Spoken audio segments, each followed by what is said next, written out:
when I see this picture, I can't help but think of other pictures I've seen over the years, all throughout my life. Usually they were pictures that I saw on brochures for nonprofits or Save the Children with some sort of request of me and some sort of message about this person being in trouble. And there's a, it's like a Mona Lisa smile there, right? She's a little bit smiling, but there's a sadness in her eyes. I don't know. The pictures that I've seen that come to mind when I see this are ones that conjure emotions of pity, of urgency, of guilt, of this frantic, oh my gosh, I need to do something because this is a real person apparently, or so I'm told, and she has, I'm being told a story about her, but she represents so many others. So the emotions that have come up for me, often when I've seen a picture like this, like you can see someone bending in the background working, right? Like when I've seen this have been, to be honest, if you can categorize emotions, and yes, I took touchy-feely, so I know you're not supposed to do this, but whatever. They're negative emotions, right? Like they're happy, sad, they're over here. They're, oh, what do we do now? I feel a nervousness and the tension, right? So I'm gonna go back to my other picture. Well, no, let's do both of them. So what if then you zoom out a little bit and you see this as the picture? There's a lot more going on there. You get context, you get color, and you see this woman in a scene that tells you a whole lot more about what she might be doing with her day, or at least her hour, when this was taken. And for me, when I see this, those negative emotions aren't so much there. There are different emotions that come up. There's curiosity, there's respect, that looks like a lot of the heavy thing to hold. Maybe she carried it there, and I'm guessing, but the things that I guess are not things that make me feel pity, and not things that make me feel sad. They make me feel kind of curious and sort of intrigued, and I want to know who she is, and I want to understand what's going on there. And I have a lot of other questions for her. When I see this picture surrounded by the information that is provided on Kiva, this is she's a borrower on our site. When I see her in that context with that frame, again, it's even more of what happened the last time. It's more of, whoa, this is an entrepreneur. I'm calling her an entrepreneur. I have a name with her. She has her own name, and it's up there. It's not just a nameless face. She lives in a particular place. She has a business name. She has a nickname, Lizzie, right? Not Elizabeth, Lizzie. She needs $900. That's a lot of money to me even, but it's certainly a lot of money to her. She has plans. She has a story. She has the emotions that I get when I see that are ones that are very different from the ones that I had in other pictures. And growing up over the years, sponsored children too, and was involved with a lot of nonprofits where the messages feel bad and therefore act, right? This is a different feeling for me. So it's funny, I start my talks this way and I usually end them this way. The sort of end game for me, we can talk the whole hour about Kiva and how we've created this new product and this new flow of capital, zero interest debt to microfinance institutions that allows them, to build their capacity and do more of what they do, and how that, we can talk about the economy and the interest rates there, and we can talk about Kiva's revenue model and how we're a sustainable nonprofit. We can talk about all the numbers and all the other things. To be honest with you, I feel a little bit like, not a poser, but like, yes, I came to business school, but the things that I really care about are people. And the numbers are really interesting, but they're not really what makes my heart sing. And they're not what I think is really the end game to change. What I think is, what I hope for with Kiva is, yeah, it's awesome when money goes back and forth, but if Jennifer's two sons can start to have impressions and images of people in this frame, in this context, that's the scope is so different than I had growing up. And if they can start to just assume better things, more positive things, assume that there's more possibility for this person's life than I was told or than I received that information about when I was growing up, if they can do that, I think that's what changes the world. When people think of each other differently and really deep down in their gut believe, because of a lifetime of getting data in, they really deep down believe that more is possible for this person or that group of people that we saw before, that's when awesome things start to happen. Everything else is just sort of logistics in my mind. It's not that difficult. Like the other stuff is fun and interesting and a nice intellectual exercise, but none of that happens unless and until you really believe and think differently about this human being, right? So that's sort of the that's that's like the grand finale of my talk, right? So that's what I would say at the end usually, but I wanted to say that up now because we're talking about stories and framing and all of that. So my story, go back to this one. So same with this group. When you see them like this, you can think all these different things. When you see them like this, you see their names, you see what they need, you see what they're doing. You learn that Wilkista Agutu is an average Kenyan woman. She's 46, she has 3 children. She has 1 orphan child of her late brother. There's so much in those 2 sentences. And by the way, we don't train really any of our field partners to write in a particular way. We just let them tell the story as best they can, as close as they can to what the entrepreneurs themselves would say. Anyway, so I'm going to tell you my story of Kiva because, that's my story. And you can hear my own personal story, and I think that'll tell you a lot about what Kiva is and why it started and why we do what we do and the way that we do it. So, like I said, growing up, I had all these experiences that exposed me to poverty, relative poverty, abject poverty, the first real thing. And the way I talked about possibility just now. A lot of the most important moments in my life were times when what I thought was possible changed. And either I chose to change those walls or something came crashing in and blew one of the walls out and said, no, you're wrong. It's this or something. So in high school, I went with a church group to Haiti. And I had heard about poverty. I did my child sponsorship and all that good stuff. I read the newspapers. Like I knew there was poverty out there. But going to Haiti and meeting people that were my age, I'm a senior in high school. You know what we're all like as seniors in high school. There's a certain way we look at the world, and I thought my world was this big. To meet other people my age who spent their whole days working so that they could eat, and that was it. That was the point of their days. That was why they were getting up and doing what they were doing every day. Was really hard for me to understand, and it was sort of a negative possibility sort of changer for me. I thought, wow, I didn't realize that was possible. I didn't really fully realize that. So I sort of went back home, and a few weeks later, it's senior prom, and I'm in my dress in this like limo going to senior proms at senior high school and thinking, wait a minute, that was not a different world. That was one plane flight away. How is this possible? How is it possible that this is my life? But I know now people who have a very, very different life than me, and I'm going off and spending my evening just having fun, and maybe they worked hard enough today and things worked out enough for them to be able to eat. Like, how is this possible? So I started to have sort of this crisis of, I don't understand, I'm angry, I'm upset, I'm afraid. I didn't know how to put all that together. And I didn't even know if it was okay to like have fun at senior prom or if I should go do something, at every waking hour to try to help these people that I met now and knew, and they had names and faces. So that was like moment number 1 for me. Another moment was, and I went to school and I studied philosophy and poetry and political science and never business because I thought, why would I study business? I want to help people. What does that have to do with anything? So I thought philosophy would teach me how to think about ideas differently, and it certainly did. It was another possibility expanding sort of experience for me. I mean, you go into class and you start questioning things that are so fundamental and so crazy to question, like how do we really know the walls behind us when we turn around? I mean, you question the basics and you question what's possible and how you know what you know and all that good stuff. And I loved that. And I wanted to learn how to ask the best questions. I studied political science because I thought, well, I think, who's making the rules out there? Again, business never crossed my mind. I thought, well, governments must be making the rules. They're not doing a very good job because look what's happening in Haiti, for example. I want to figure out these rules and fix them. So I studied political science. I studied poetry just because it was beautiful and I loved it. Those are my 3 things. Then in my junior year, I went on Semester at Sea. Has anyone heard of this program? Okay, so awesome. Has anyone gone? Yoo-hoo, Semester at Sea. So basically you get on this ship and you go around the world, and it's like the world's ultimate field trip. You visit like 13 countries, and before you get there, you study about them. And anyway, it's phenomenal. And in as much as Haiti sort of did this to what I thought was possible in the world, and sort of gave me a spectrum of, whoa, people have very different lives than I do, and I think I'm here on the spectrum. Like, I've been given everything I can possibly think of, and so many people have so much less. Wow. In as much as Haiti gave me that spectrum, Semester at Sea sort of blew that out and made it multidimensional. I still felt like I almost always won out on being lucky and blessed, but there was so much out there, and it sort of expanded the way I saw the world. It was also a chance for me to be uncomfortable. I felt part of my frustration was I didn't feel deserving. I didn't know why I'd been given this really comfortable life, and I wanted to feel uncomfortable. I couldn't think of anything I'd really failed at when I'd tried.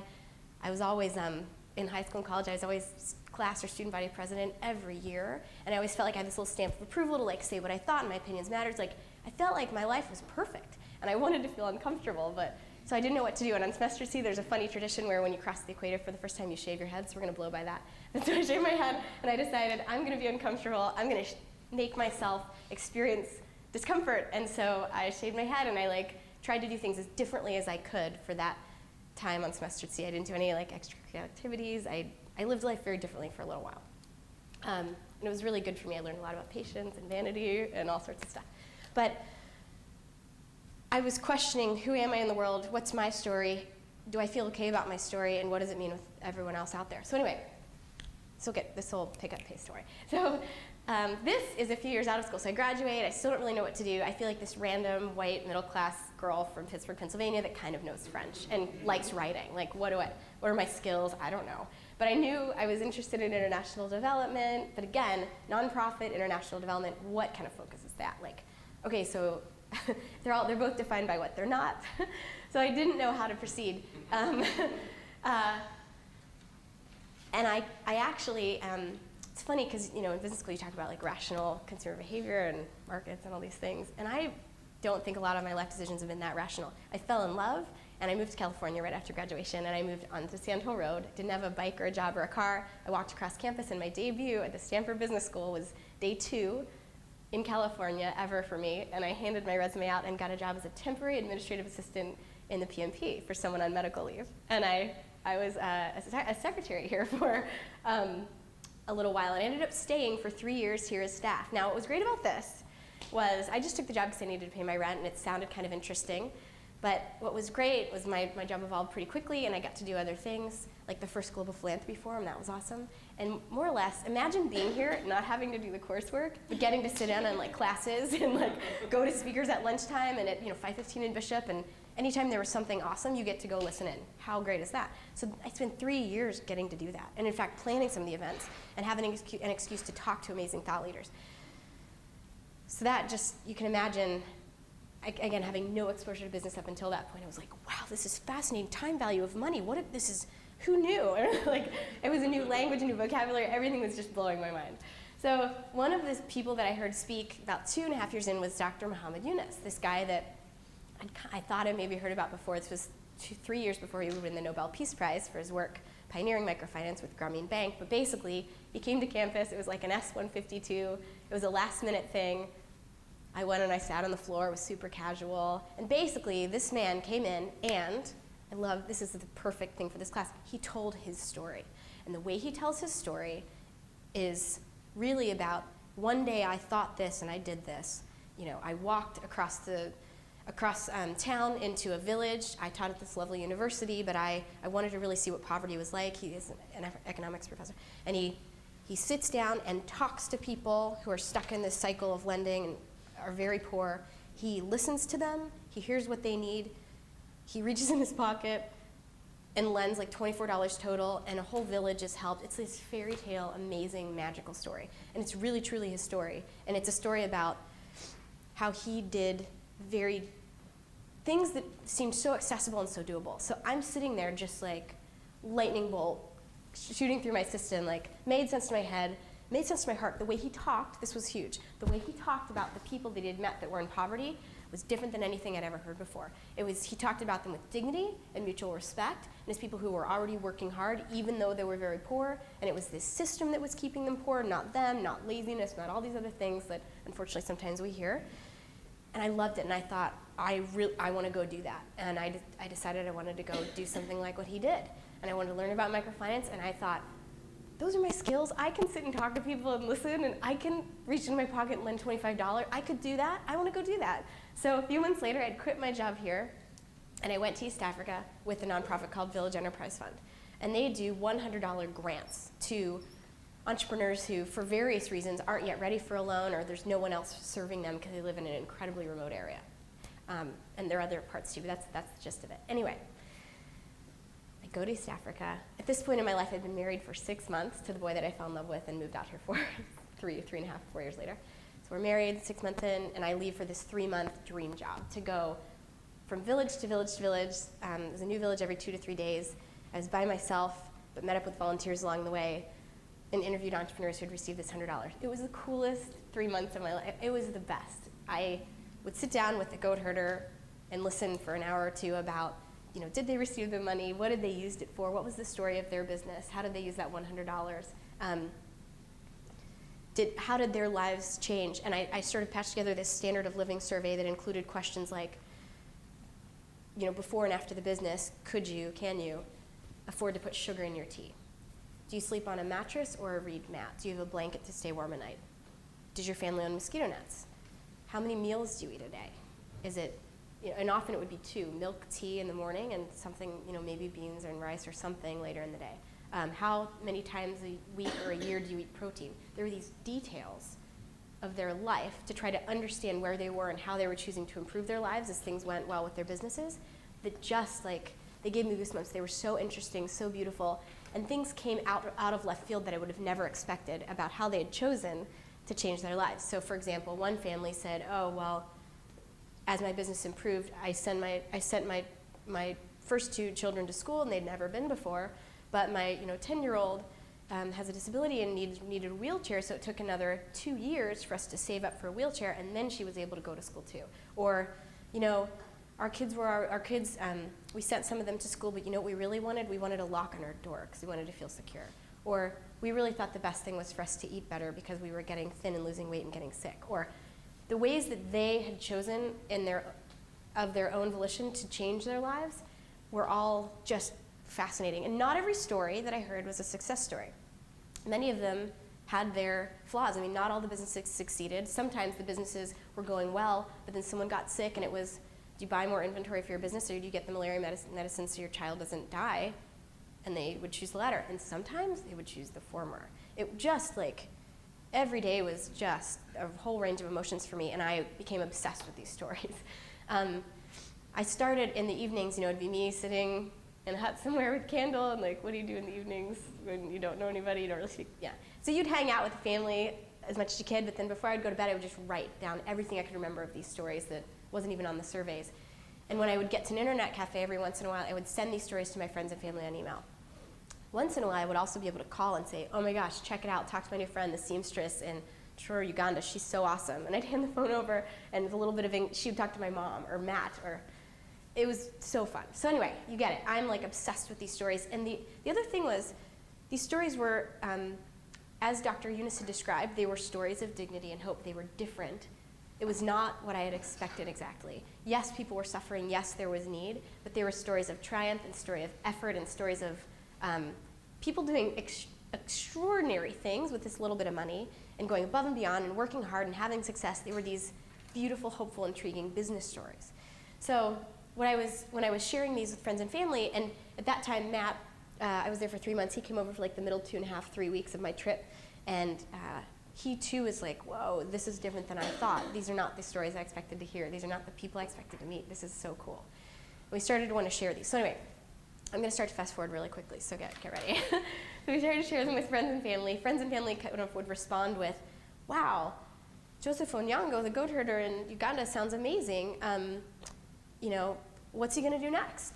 Are you going to go see him again? If you do, give him $100 from me, or lend him $200 from me, or whatever. People wanted to be engaged in specific ways. They didn't say, wow, what a nice story. I will write my check now to this big nonprofit, and that's that. And in my friends and family, no one's a big high net worth individual or big donor. Everyone has maybe 25, 50 bucks, 100 at a time that they can donate. And it's scattered, and a lot of it goes to church, a lot of it goes to the Girl Scout cookie thing. I mean, it's random, and people only have a little time to get. So anyway, even if they would have given their money, and no one was socially responsible investing, are you kidding me? No one even knew what that was. So no one does that I know, really, truly, or very few people. But at the time, that wasn't an option, so it was sort of what would they do? Would they donate money?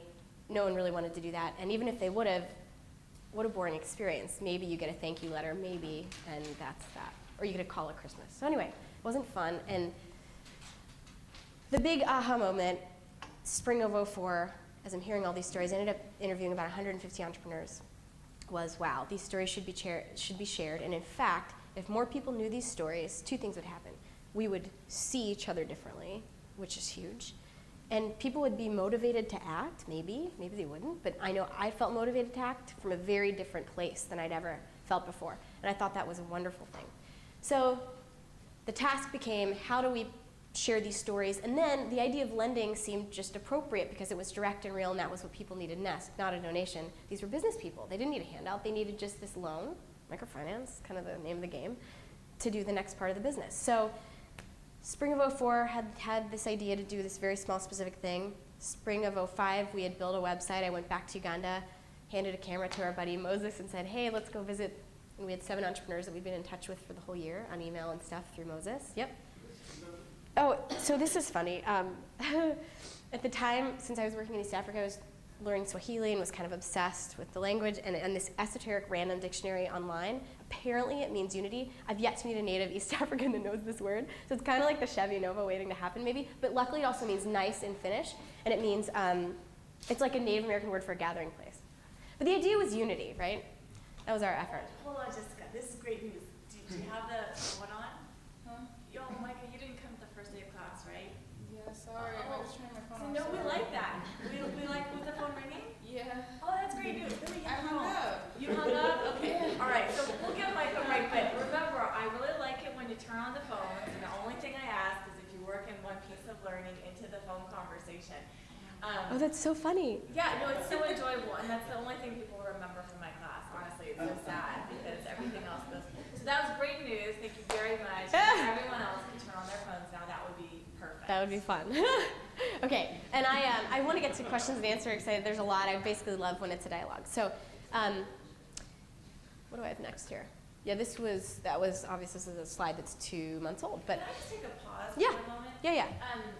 I have actually a couple of things that Diego, thank him, and if anyone else is blogging about today, that would be great. And Diego and I might take some notes. Is anyone else blogging today? Oh, great, thank you very much. So pressure's a little bit off, yeah, but I appreciate it. So I'd like to just sort of open it up. Any other things that kind of strike you about the story so far? Like how you got involved, how you're reacting, what you think is differentiated? Yeah? I think the most important thing is how it enables people to see each other differently. And I mean, I've done a lot of work in East Africa too, and that's one of the things. It's like it's hard to tell people's stories in a way that engages people and makes them feel like they're talking to someone from their own culture, or allows them to put people from a different place in the world in their own point of reference, which is hard to do. Right. I'm really interested how you started with these very larger, broader feelings of frustration, the injustices or the poverty that you were seeing, and were able to really zero in on people, stories, and as you did with the picture at the beginning of your presentation, go from sort of the vague, the raw, the negative, down to the specific and the positive. So let me just build on that one. Another one that one of the most important things that you come from away from this class is thinking small. So again, remember when I talked to our friend Seth, and I said, what do you want to call your case on I feel? And do you want to talk about how you tell stories or the human condition? And he's like, no, I want to talk about how you think small. And so again, one of the goals of the class, just help one individual. Everything you should be doing is granular, and that speaks so much. There you go. I was going to say that I think the story is great because there's a lot of emotions. So she says what excites people, or I was in high school, I was angry, or was scared, I didn't know what to do, then I was amazed. So I think those emotions really attract us to the story. So later we'll be doing the Casablanca screenplay, and I'll be sending you all the Casablanca screenplay.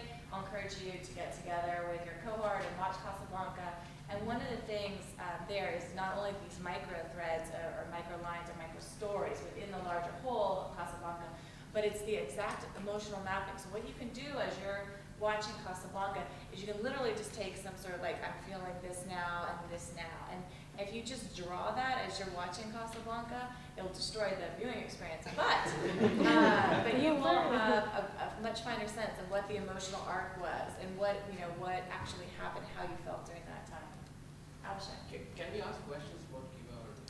Yeah, but actually, let's just take this moment to kind of reflect, and then we'll do questions. And I'll do 5 minutes just before we go into full-on question and answer, just to say, here's how it works, blah, blah, blah, blah. I can do that real quick. So. Great.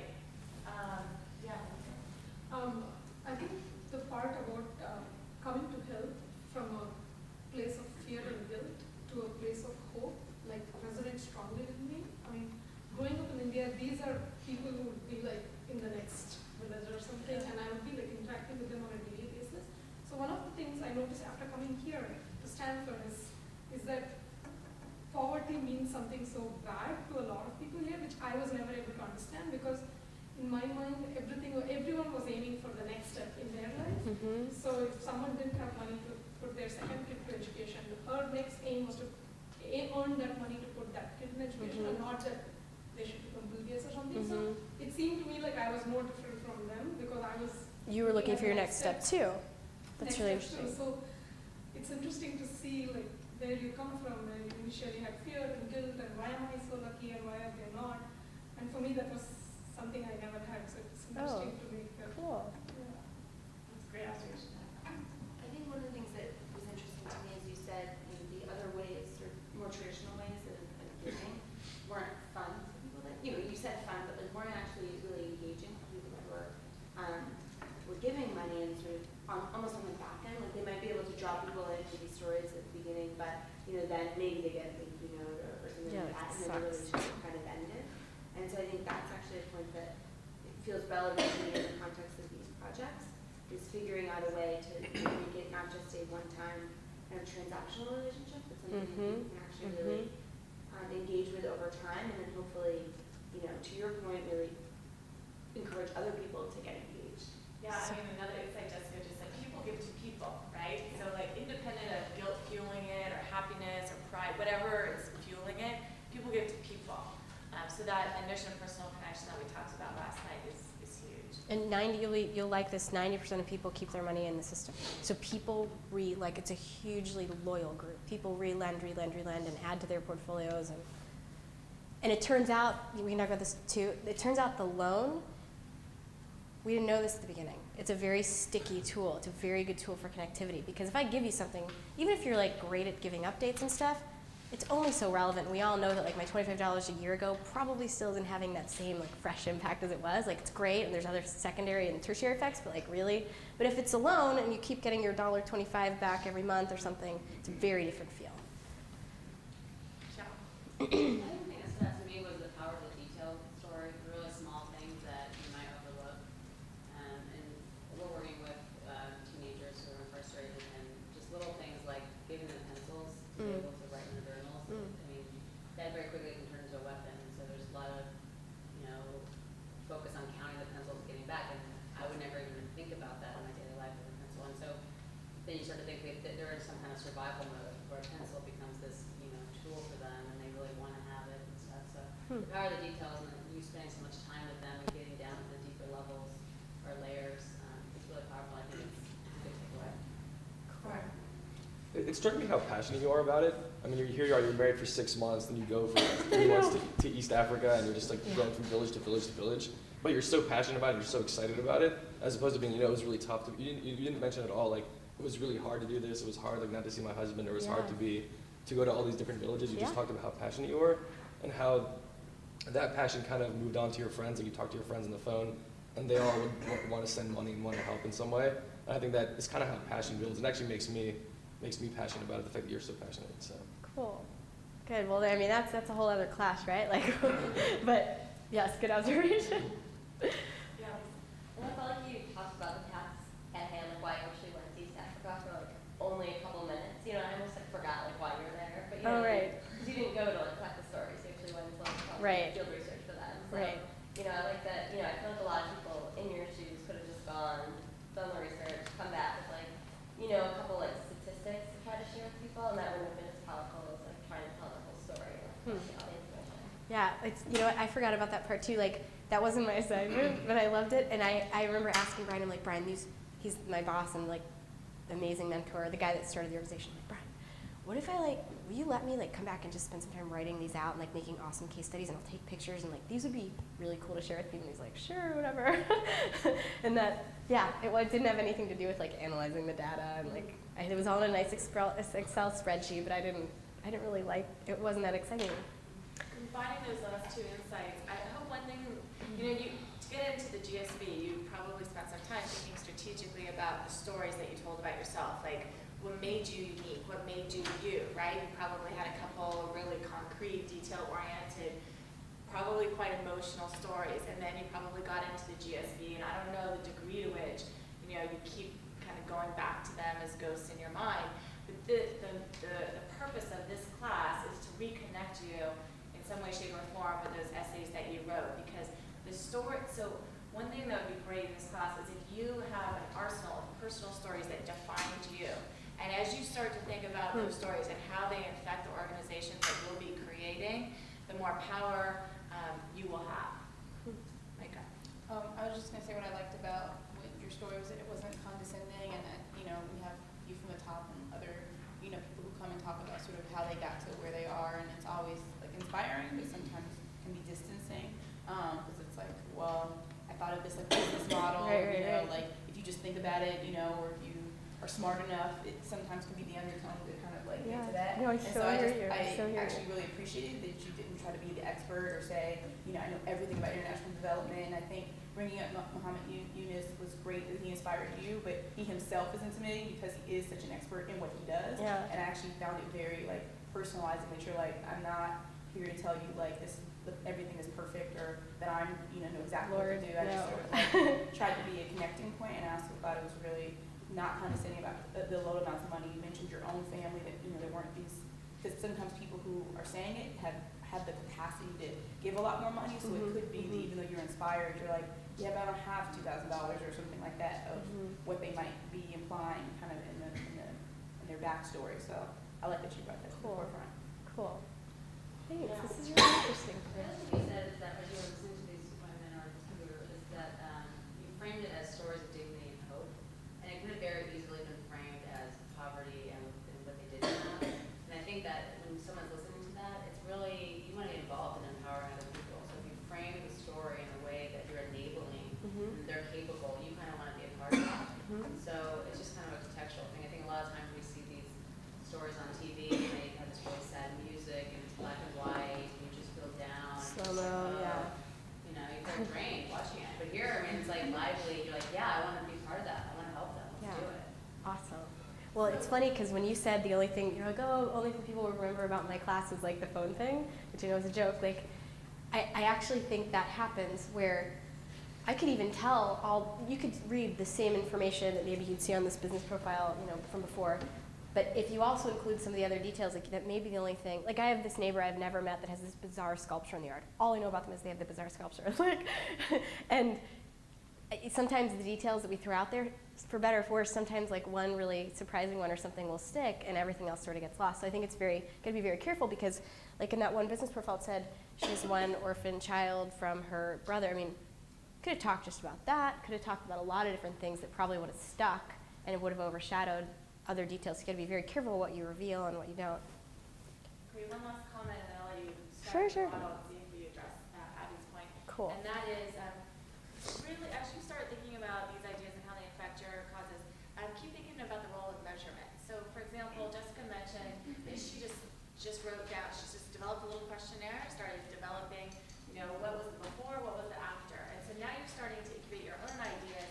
I'd like you to keep an eye on any opportunities you have to measure the current state of being within your cause, et cetera. Because later on, you're going to have to talk to different constituents, and they want to see the effectiveness of what you did in this class or whatever. And you need to get a baseline. If it's too bad, you go back and go, ooh, damn, I forgot to measure that. Another way to think about this is Jessica's focus of that one individual, and then she brought it back out. So that was an experimental manipulation, right? That basically provided context around a photograph. So now you have two conditions. One condition where you just see the face, and it's very similar to a lot of nonprofits, their appeals. And then another picture where you see the context. And the same emotions aren't evoked, the same context isn't there, so it's manipulation. And if you, in your videos or your photographs or whatever you do this week to engage others in your cause, if you keep an eye on experimentations and you create two conditions, one with a photograph of just a face versus a photograph with the context, or that's what a lot of you did with the Twitter. You know, you sharpened the word, you made one word concrete, you started the sentence with a question instead of an answer. So play with experimentation and make sure you keep measuring not only actions but impressions. So not only behavioral intent, how likely are you to do something, but what do you think of something? So keep your eye on measurement. You'll need that in the story. Cool. So I can't not tell the 10-second story of this guy. This guy, and it kills me because over the years I have forgotten his name, but it was 5 years ago. I gotta go back and figure it out because it's context and real, and that's the whole point. But he had a second grade education, second to, not seventh, second. And he had 3 wives, living in Tanzania, had a $100 grant, supported 35 people on this fishing business with a $100 grant where all he did was get new nets that didn't have as many holes, bigger holes in it to catch fish in this lake. They had, I think it was 4, maybe 5 chickens or turkeys running around. They of course gave me, because I had visited them for 2 hours, they wanted to thank me for coming to visit them and gave me one of their turkeys, which I regifted. I didn't, that's how I justified, because I didn't want to offend them. And so anyway, it was one of the best, these were the best days of my life up until that point. I could talk for an hour just about this family. And there were 150 of those that I got to hear those stories over 3 months. So fast forward. We took a year, and I'm speaking in Rick Aubrey's class tomorrow, and I can tell you more of the nuts and bolts of doing the entrepreneurship thing and what we did and funding and all that stuff. But to fast forward, spring '04, we have the idea, research for a year. I applied to the DSB. My essay was on poetry. I wrote poems and said that my most important matters to me and why thing was finding your voice, and I wrote poems. That's what I did. I got into GSB. I knew I was coming in fall of '05. Spring of '05, we did a beta round, finally, where so it's a year later, we did 7 businesses. They needed a total of $3,000. We spammed our wedding list and said, what do you guys think? We don't know if it's legal yet, because we spent a year banging our heads against the wall saying, is this legal, is this legal? And everyone was like, I don't know. People would physically back away from us in the room if we would talk to them and be like, yeah, I don't know. It's gonna be really hard, and really hard and really dangerous. You should call the SEC. They were just so terrified of this. Because this was so interesting too, actually, story-related stuff. We would say, we want to lend $3,000 to these 7 people, here are their names, in Tororo, Uganda, we want to do this. Can we do this? How do we do this? And they heard international peer-to-peer lending all over, that's scary. They heard this big thing. We'd say, no, we just want to start by doing this. How do we do this? But they would extrapolate it out and hear bigger things. Very interesting communication lesson for us. And also the language of innovation, we would talk for an hour and say our idea, and people would ask questions, and at the end they'd say, well, this is great, where do I donate? Or they would say, you're crazy, this is dangerous, or whatever else. We would say, we are not donating, we are lending. So it's interesting when you have a new product, new idea. We never said donate, we never said invest. We didn't even allow people to donate on the site for the first year and a half because people were so confused by this. We would only say loan, but people would hear something different. That was fascinating too. Lots of stuff. Okay, so we did our beta round. In October of '05, I'm here trying to survive accounting class and all the core stuff. We decide, it's 6 months into our beta round, we decide it's a success. We take the word beta off of the site. We call our buddy Moses, because no organization would work with us at this point. Because who were we? They thought it was a silly idea and really time consuming and wouldn't work. So we called our buddy Moses again and said, hey, you want to post another 12, 15 businesses? He said, sure. We write a press release about our 7 businesses that we funded, and we're like, we are so official, this is great. It's October of '05. November of '05, the blogosphere somehow picks up, a month later, picks up on this old press release that our friend from a Bible study wrote and just put on our site, totally random. And 300 blogs wrote about us in November of '05, including 2 of the 3 biggest blogs at that time, Boing Boing and Daily Kos, they're still big. So suddenly one day, not just our little friends and family were coming to the site, but 1 million people read about Kiva and all flooded the site. So we had tens of thousands of people coming. Matt's working at TiVo, doing his full-time job. I'm here, we're just doing this on nights and weekends. And suddenly all these people are coming, and we're like, what the heck is going on? Because I didn't know the blogosphere, I didn't read any blogs. Suddenly all these people are coming. So anyway, over the next month, other media picked up. January, 2 months later, the Wall Street Journal included us in an article with Grameen Bank, Waco Credit, some other big leader in Kiva. This is insane. We funded 20 businesses. We don't deserve to be in this. But basically, the impression that people got because of the buzz in the blogosphere, and more blogs wrote, and these traditional media things were picking up, we seemed more real than we were. We still weren't even a registered organization. Again, just winging it. So Matt and I had this come to Jesus moment where we're like, okay, one of us has to quit something. Matt quit his job.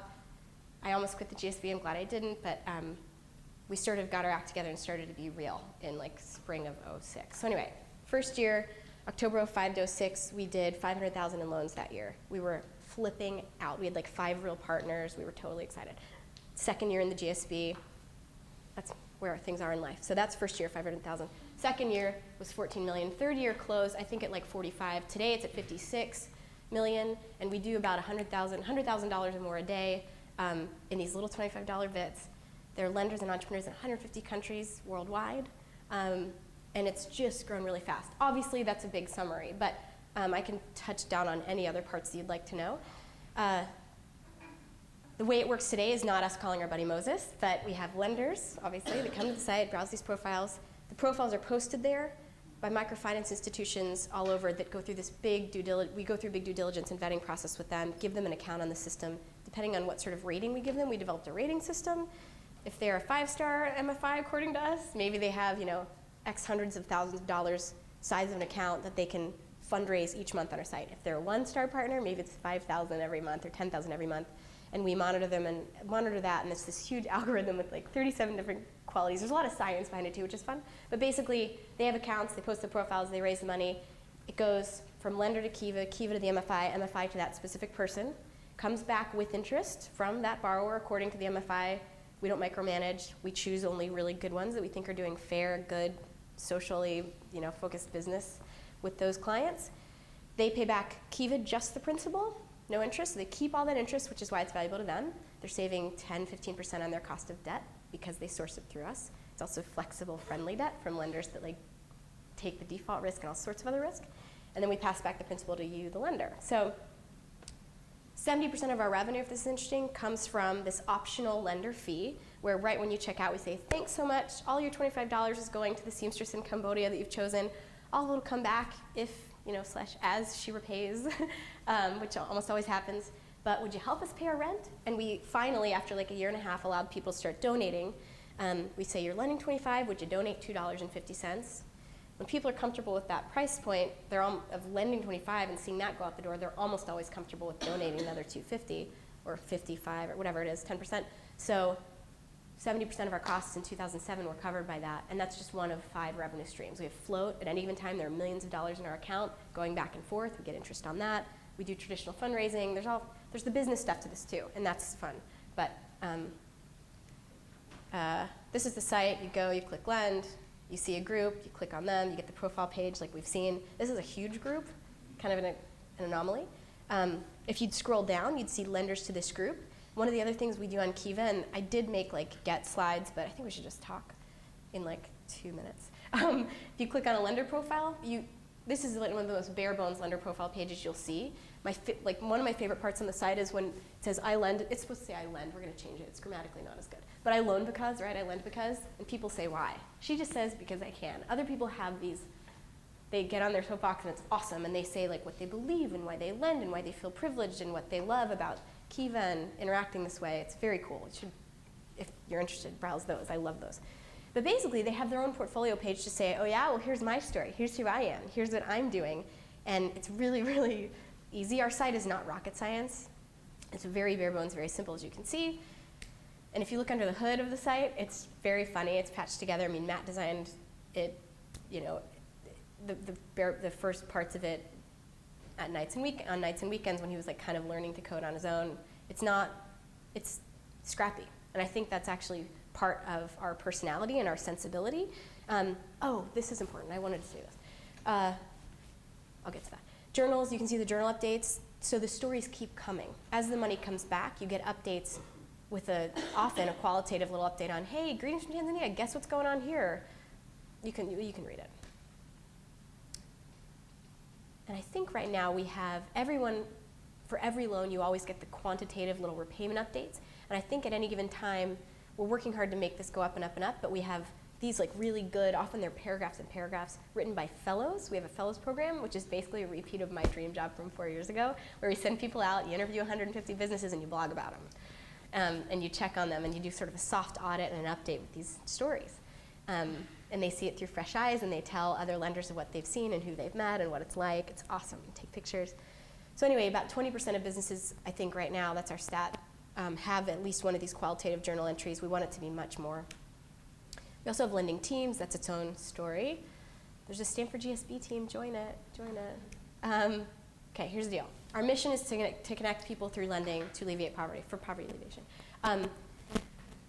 It's not, let's raise the most amount of money possible for microfinance. It's not, let's build this huge and powerful network of MFIs. These other things are happening indirectly, but it's not what we're about. We've turned down money when it doesn't allow us to connect human beings to each other. That's how it started. I spent a lot of time telling you that's how it started, and that's still the spirit of it today. When we get big corporations saying, we want to pump like $10 million through the Kiva system, we're like, oh, you mean by allowing your employees to come, each have accounts, and you're going to give them all the money as gift certificates, and they'll have this experience of choosing an entrepreneur and interacting. Do you want to do that? And they're like, no, we just want the money to go through the system. And we'll say, no, that's okay, thank you though, but we can recommend some other places to put your funds, or you can donate, but we're not interested. Because it would actually take away from our mission of connecting human beings to one another. I did create these other slides for the get stuff. So do you want to go there and structure a conversation that way, and then I can pull up slides if we want? Because I feel like I should stop there. I want to hear what you're thinking. It's already 11:15. I would love to hear, what you think it was from October to November got 300 blocks. I mean, you guys thought about what exactly? Yeah. Was it phrasing? Was it the story?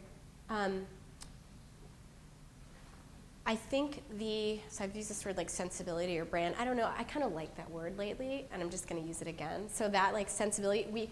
Have you been to Witness's site? It's like this human rights site where they basically are like, here's what's happening out there, and they just like show it, right? They just show whatever it is, and it's often very scary or sad or painful, and those stories need to be told. But I think the way we framed the stories, even in the beginning, they were just so fun to read. I mean, I know I'm biased. I loved reading them. I think they were just fun to read. So even when you couldn't do anything on the site, blogs were still writing about it because it was this authentic. I think it was the stories. I'm only guessing. I don't really know. I think a lot of influential blogs picked it up. It was lucky, and then others started to buzz about it too. So I think the blogs encouraged other blogs, and mostly the other thing is it sounds crazy to say this now, but it was like a really innovative thing to do lending. Like you couldn't do that anywhere online. You could not lend money. It was a new thing. You certainly couldn't lend to another person like that. I mean, Prosper.com had launched, I think, November of 2005. Like they launched right around the same time that we had been finished with our beta round. So this was right around that time too. So it was like, oh, there's this new thing to do on the internet, lending to a person. Let's write about it. So we were lucky because Prosper was launching. There was press about them. We were the international version of that. 2005 was the year of microfinance. Muhammad Yunus won the Nobel Peace Prize in 2006. Like, there were all these things that converged where we became this interesting, oh, and by the way, here's how you can get involved. Because this was the first way that it was really made for individuals to actually do something. But I think, what's the... But I don't know, micro-lending, microfinance? Microplace, which we started out together. So let's drill down a little bit more into this question. Like, how do they grab attention? How do they engage? So there's Kiva, there's Microplace. And it's another, again, maybe we'll talk about it in class tomorrow, but we also actually started together. The summer before GSB I was in, we were all working as a group of 4. And then we decided, it was a great way for us both to decide who we were and who we weren't. They wanted to securitize the space. We wanted to do personal stories. We thought it was so similar at the time. We lived like 3 blocks away, Premal and Tracy and me and Matt. We thought we could do it together, and we sort of realized, no, here's who we are and here's who we're not. But you can invest for a profit, like 3% over a few years, to a microfinance institution. So if there's a spectrum, and I do have a good slide for this, there's a spectrum of giving and lending, giving and investing, and institutional to personal. Kiva's at the investing/lending personal. Microplace is like investing at the organization level. And of course, there's socially responsible investing opportunities where you invest in like huger things. So. Great. Yeah. So the personal story. But even Jessica talks about sensibility, but everything about the brand name and like how you talk and what you talk about. It's a really important point. Yeah. I've been thinking that inevitably, one tries to think about like the tactics and what's the technology, what's the appropriate blog, and what's the appropriate picture, which is fine. But if you don't have the story, story, or if you don't have the passion, if you don't have Jessica behind, was it Sensenia, you can do, whatever, 10 years, and it's just not gonna pick.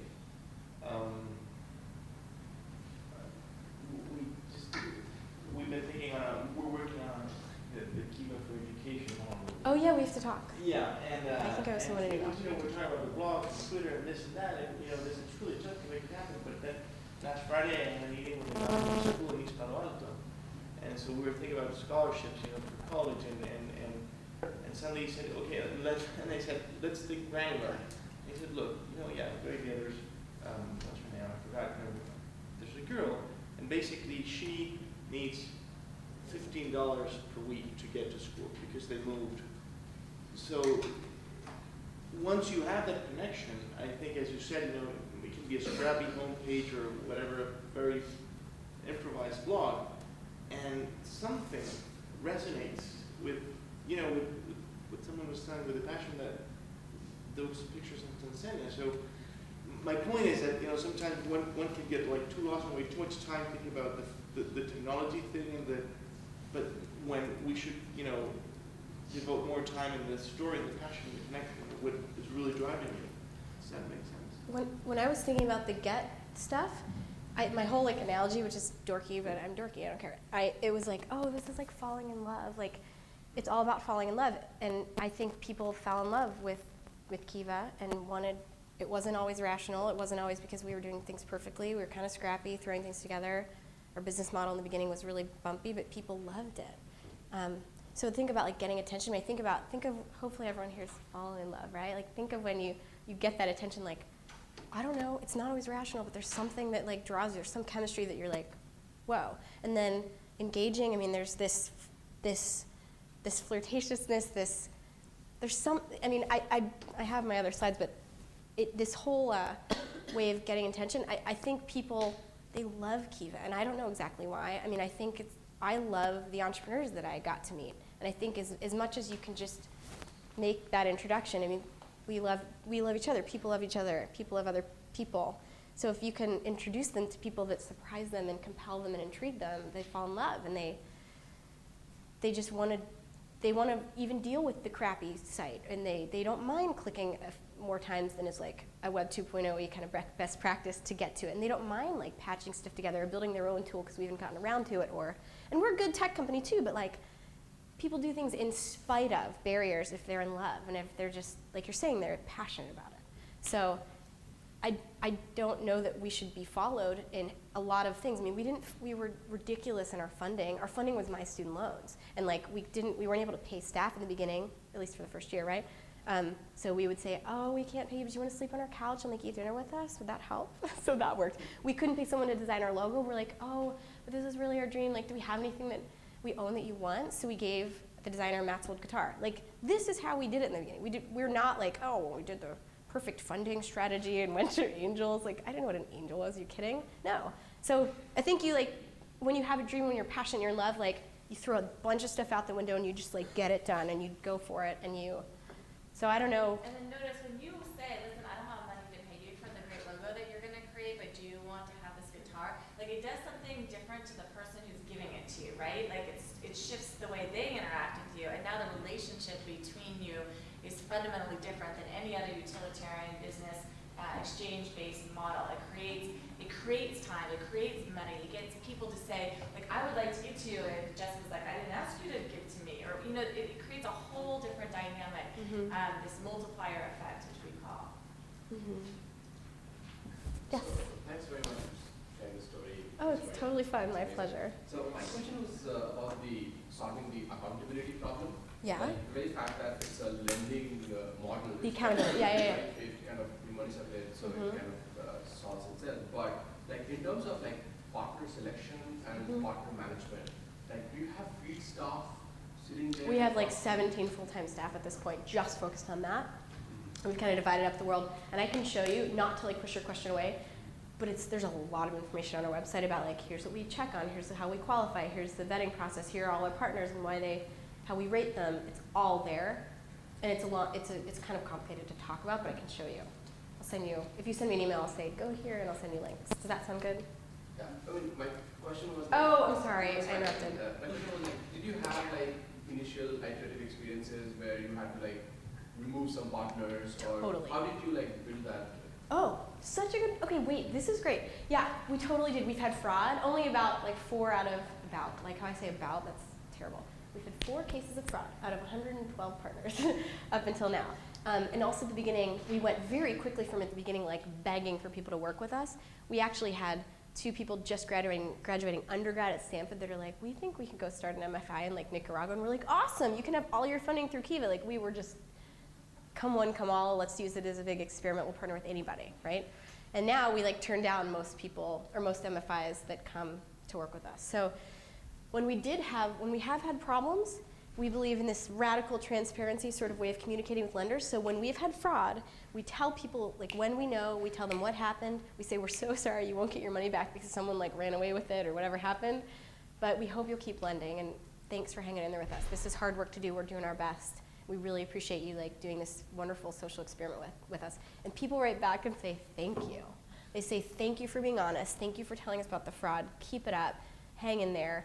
We're totally gonna lend again. Like, we get thank you letters after we say we've had fraud sometimes. Like, it's wild. So let me show you a screenshot of, we say if we're like, oh shoot, you know, when this fellow visited the business, it actually wasn't the right picture. It was someone else. Oops, we'd say that. Like this is an example of if everything was wrong on the, you know, on the page. Like if a fellow showed up and they're like, what is this?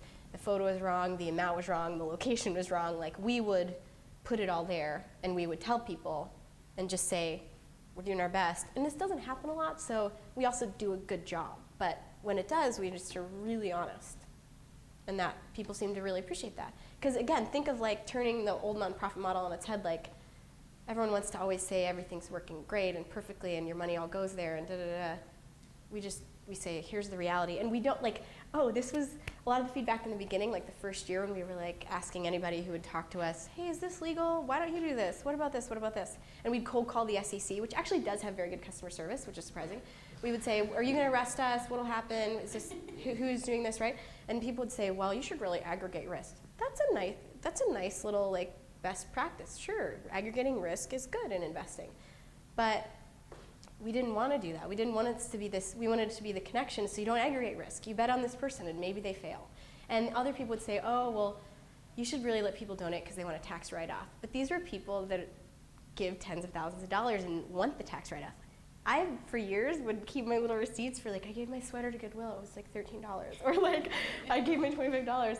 It never has mattered to my taxes, ever. I never made enough money, it doesn't matter. And so like, if you're really a donor at a $25 price point, you probably don't care about tax write-off. So it's interesting, because you'd hear these like logical, common sensey kind of good ideas about feedback about our model, but actually if you really got in the shoes of that person, if I'm a donor of $25, I don't care about the tax write-off. If I'm, you know, it was interesting.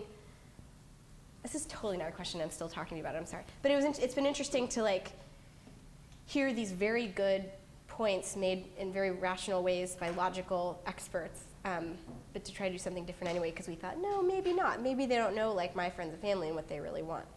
So, did I answer your question though originally? Okay, awesome. Khan.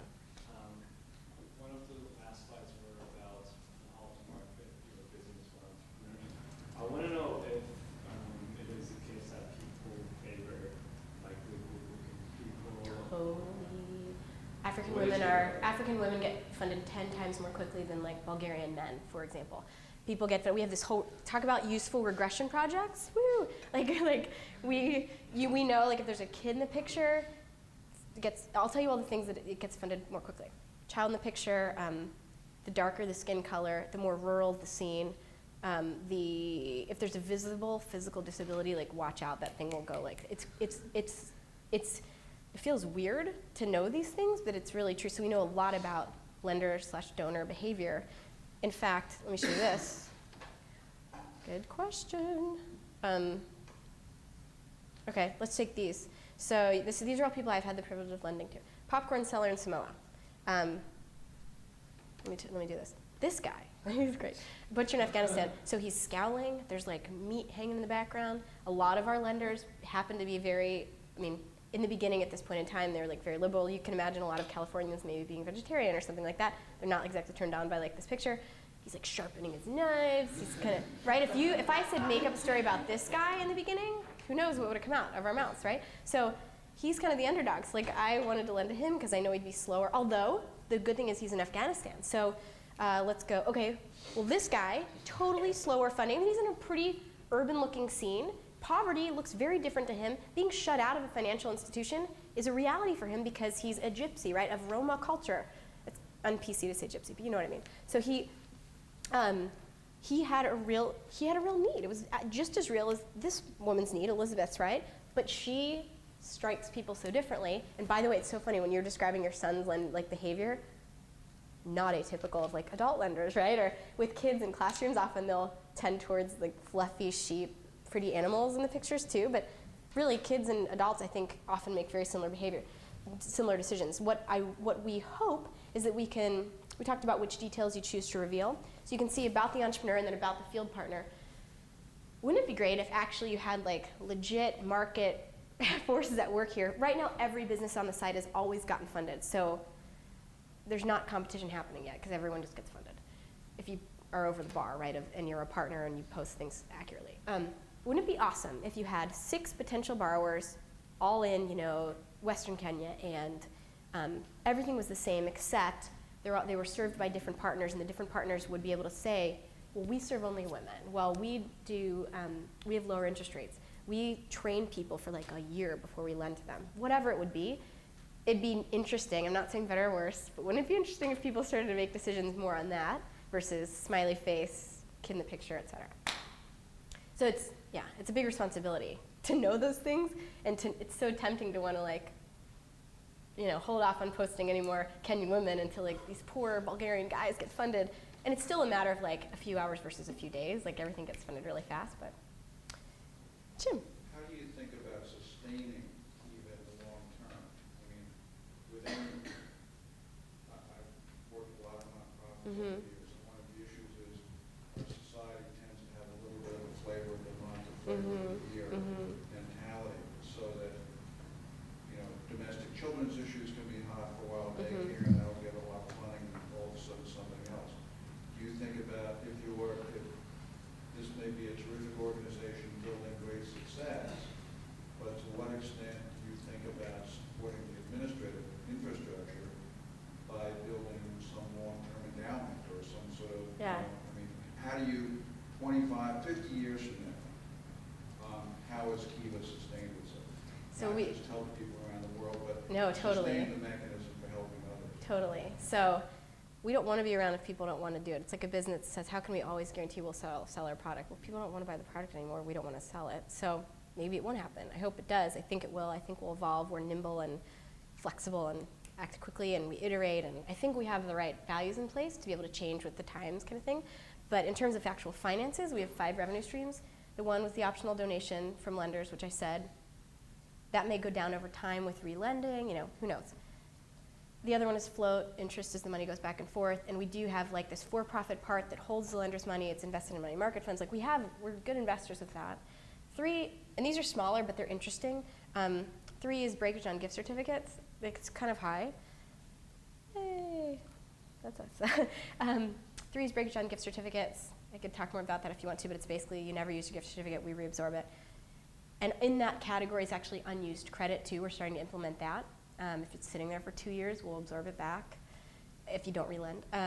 4 is like normal fundraising, which we're getting better and better at, like getting grants from Skoll and Draper Richards and whatever, and individuals. And 5, what's the 5th? Oh, well, so we've done actually real services for businesses. So for example, real actual technically, revenue for services. So we had a small business credit card company come to us and say, hey, we'd really love to have our credit cards be used and have people get Kiva credit instead of get like airline miles or something. Can you help us design that? And they paid us a bunch of money to design this thing that actually results in more loans and more everything anyway. Everybody wins. The other thing is though, we had not even begun to touch, like our debt capital is so good for MFIs. They save, like I said, 10-15% on average cost of debt through us. We haven't even begun to turn that valve on. We could charge them interest. We have all these optional other revenue streams that we have kind of in the wings that if we want to, we could do. We don't even think we'll need to. And let me add on, Jessica's so modest. I think it was Jonathan's team were playing with the idea of contests, right? Weren't you feedback contest. You can actually make a business these days working with contests. Yeah, so you for can. example, I don't think, so they won the second prize at Members Project, one of the best well-run contests out there. Go check out American Express Members Project. Phenomenally well done. Alex is an undergrad here. He's working with who? It's JP Morgan. JP Morgan. They're giving away $25,000. I said this is one of the most fascinating micro-loan companies out here. Come here. Google 10 to the 100. That project. They're giving away $10 million. You go there. You sign up this month with your little project. I'm sure that their Kiva's at the top of their radar. I mean, it's amazing how much. There's people actually coming at you through contests, in and of itself. And it's funny because we thought from the beginning, I had worked in nonprofits before, really only nonprofits before school, and it was we don't want to spend all our time fundraising, so we didn't want to do it unless we could build on the revenue streams. And additionally, what was I going to say about this? Oh, this is crazy. This is another whole conversation, but we're more profitable as a nonprofit than as a for-profit because our business model includes all these subsidies from PayPal. Early on, we're like, PayPal, this is another part too. PayPal, would you please waive all our transaction fees? That would be so awesome. They'd never done it for any other organization before, but they did it for us. That saves 2-3% on the $56 million that's gone back and forth. Huge for our business model. We could have been for-profit. We almost were for-profit. We decided it was better and we wanted to do this. We didn't want to get rich. We wanted to do this, and we knew that we could do that and have a really good, more profitable model as a nonprofit because of all the goodwill and other stuff that you get. So, I can't see name tag. Sorry, Dana. I'm curious more about the storytelling. There's other things you Sure. kept it very simple with one photo. Sure. Whatever the person chooses to write. You get things like videos and multiple We are gonna videos. this summer. Okay, so I'm curious to get your thoughts on, do you think that'll add additional value, or is this enough to tell a story from what you see? I think there's a sweet spot here where it's enough that people can absorb it, it's enough to kind of get the idea of it. You have sort of a number of ways of absorbing information. You have the picture, you have the narrative, you have the bullet points like name, location, business amount, whatever. Below that, as the story unfolds, you again have bullet points of repayment on this date, or the journals. I think it's been adequate, and actually that's a very important value for us. Being scrappy, being iterative, it's good enough, throw it out there, see what happens, add to it if you need to. This has been sufficient, even though there are a lot of other websites out there, giving websites, all kinds of websites that go to Global Giving, they have every piece of information you'd ever want. And I know, they're amazing, but I think too much information can be really bad. I know for me, for Global Giving for a while, and they've adjusted a lot of different things. You would see projects that were $3,000. You'd see projects that were $300,000. You'd see 4 tabs of information about the project. You'd see hundreds and hundreds of thousands of projects on every different topic. They are the portal, and they're the leaders in this. They did it first, the big project-based giving site. But for me, I get a little lost in it. We have our fellows they have all flip videos and stuff like that, and they have the fellows blog is really interesting too because they're each their own champion. Lenders can be their own champions with Kiva. Everyone has their own little place to expand and put more detail if they want, and you can go find that pretty easily. But were you going to say another question? Yeah, I was just going to follow up with videos specifically you said you're going into. Yeah, so we just basically have armed our fellows. At any given time, we have a few dozen fellows out in the field daily, adding more info from businesses and stuff, and we've given them video cameras, and they're just going to I'm sure they're going to blow our expectations, go above and beyond and include really interesting stuff. Let's see, 2 more questions over here. Shall you okay with holding ours? Hi. Jonathan? I'm just curious, you talk about potentially going into starting this as a for-profit. Do you have any sense of how much that matters to the people that are actually on the site? Does the fact that there's a for-profit, or there could be a for-profit element, would that detract from your basic value proposition to people that use the site, or do they care about that? I think for better or for worse, lenders would have, all along the way, it would have been less willing. And we did in one survey 2 years ago say, hey, if we were for-profit, would that change how you interact with us? And a lot would have dropped off. Now, we think it's like a tax code, not a religion. You can still do the exact same stuff, and it's just what happens with your profit. You can do the same thing in the world, but I think, yes, there's this spirit of trust and, oh, I get what your intentions are because you're a nonprofit. It's so clear. We wanted to just keep it that way. And how do you communicate that you're a nonprofit to users? Because I imagine if it's it's just a tax code thing, maybe there's no change to the site, Right. so it doesn't even really matter to people. Do Right. people search to see if you're, you know, Well, when you 501c3? check out, you see, and there's like a, you know, you check a box because I've read this and I understand I'm taking on default risk. I understand this isn't tax deductible. Like, we give them the information right before they check out. But yeah, up until that point of the transaction, I mean, we would tell them, we wouldn't go do this in a sneaky way, and I don't think we'll ever do it. I hope we don't ever do it because I don't think it's necessary. But yeah, I think you couldn't tell. You probably couldn't tell in a lot of ways if we, in the back end, made that switch. Let me just add on, and we actually have a good 5 minutes. Okay. Did anyone find out when the formal end of class is? So everyone. Oh, sorry. Really? Okay, freeze right. Damn. All right. Well, I will always try and end at 11:30, which is proper because that's when the class is to end. So forgive me for going over this time, but I promise to give it back. We'll end 15 minutes early on Friday. I wanted to add on to this .org.com.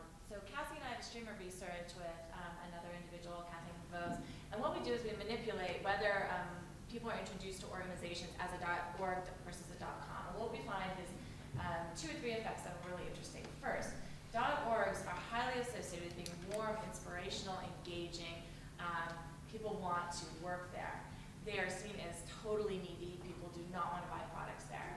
This is in general, not. Yeah. When you say World of Good is a .com or Mozilla.com or Google.com, whatever, when you give people information, well, it doesn't apply so much to Google and Mozilla because they're out there already. But when you teach people about World of Good as a .com, they think competitive, efficient, effective, profitable, and so greedy. Like cold, caring only about money. Got nothing. So what's happening is that people have stereotyped, if you will, these 2 types of organizational structures. Not realizing, of course, that warmth and competence are 2 dimensions that are orthogonal to each other, and you can own this space of being highly effective but also inspirational. And I think that that's what you're seeing at Kiva, but you need to have those measures in there. You need to have the science behind, the rigor behind, the business revenues for the long haul, for people to understand that it's going to stay. You'll be hearing from Hope Lab later on. Hope Lab is actually based on our research going to come up with, this is the remission video, shoot 'em up DVD game targeted to kids with cancer. Hope Lab is actually coming up with a for-profit arm because of this very problem. Because when people start to learn that it's a .org, there's a whole set of associations. You see social enterprise. You see the nature of this class is about busting through those stereotypes and creating new business models that blend the fact that you can be effective in an incredible way, but also more than inspirational. Randy has done remarkable work with the Barack Obama campaign, and I think you see also there something that can be both inspired as well as truly effective. So throughout the class, we'll be continuing to seed ideas and examples on that. Yeah? Did you do any research on something more ambiguous like a .net, which is used by both nonprofits and for-profits, and focus more on like the content of the actual site? No, but we now have a new control group. I think that would be really interesting. Okay, great. And one final question. Yeah, I was just wondering, I mean, it seems like you hit a critical mass with, the lenders, and you did a lot of that through, probably a lot of word of mouth, right? You described that. If blogs count as that. Do you think blogs count as that? Yeah. And you started with the blogs, and now you can do something else. So from here on out, what's kind of the next step in terms of social, technology moving this forward? Yeah, so we launched 2 features about, I guess it's like 4 or 5 months ago at this point, maybe 6, at the same time that had a really, last night at like 1 a.m., I went to the site and I saw this. This happens sometimes, and this is a good thing. We run out of loans. This has been the mode of operation for us for half of the time in 2007. We needed to like cap loan volume at $25 because we had too much traffic. And then we direct people to very simple other actions. But anyway, we build tools. Well, the 2 features we launched were group lending, so you can lend in teams, and then also we did this liquidation of partial credit. So basically, instead of, if you lend $25 over a 9-month loan term, before you would have to wait until all those little bits came back. You'd know they were coming back, but only at the 9-month point could you access your money and then relend. Now it's like your $1.25 comes back. If you want to top that up and relend today, you can, and we give it to you right away, which took money out of our accounts, which took away from the float revenue stream. Anyway, Our point is to keep it sticky and active and have people lend. So we have these features that encourage people to lend in new ways and be their own kind of champions and take it upon themselves to like do a group lending project for this wedding or this birthday party or this team or company or school or whatever. But additionally, we just have very basic tools, really none of them rocket science, to allow people to spread the word really easily. So as soon as you click, done with my payment or something on PayPal or whatever, the next screen you see is, hey, take 30 seconds and send an email to a friend of yours to also lend to this business right now. We do that. We have all these other tools for people to share. We have lenders that they're ahead of us. They go above and beyond and create things that we're like, that's a really good idea. So I have one other screenshot I really need to show you. Great. So Kivapedia, this is one of many sites that people have created. Our staff did not create this. And if you look on the side, Kiva links, Kiva Friends, Kiva MySpace. Somebody wrote to us one day and they're like, oh, good news, I got a really good office space for Kiva in Second Life. We're having an office warming party next week. You should all stop by. And we're like, are you on Second Life? Okay, thank you. So lenders go do this, and I think it's because we're open with our brand and we say, take the logo, do what you're gonna do, have a fun party. Like the Adrian Grenier thing, it's so funny. We like learned about it the night it was happening. We're like, dude, you didn't even invite us.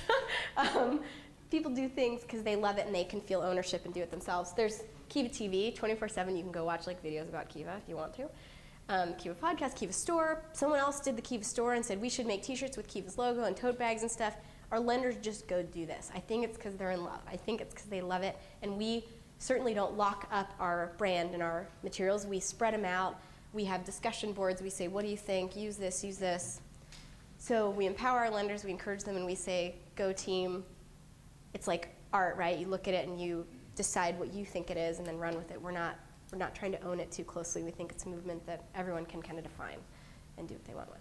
Right. So I'm going to introduce Randy in 1 second, but I'd like to thank you so much for your My time. pleasure.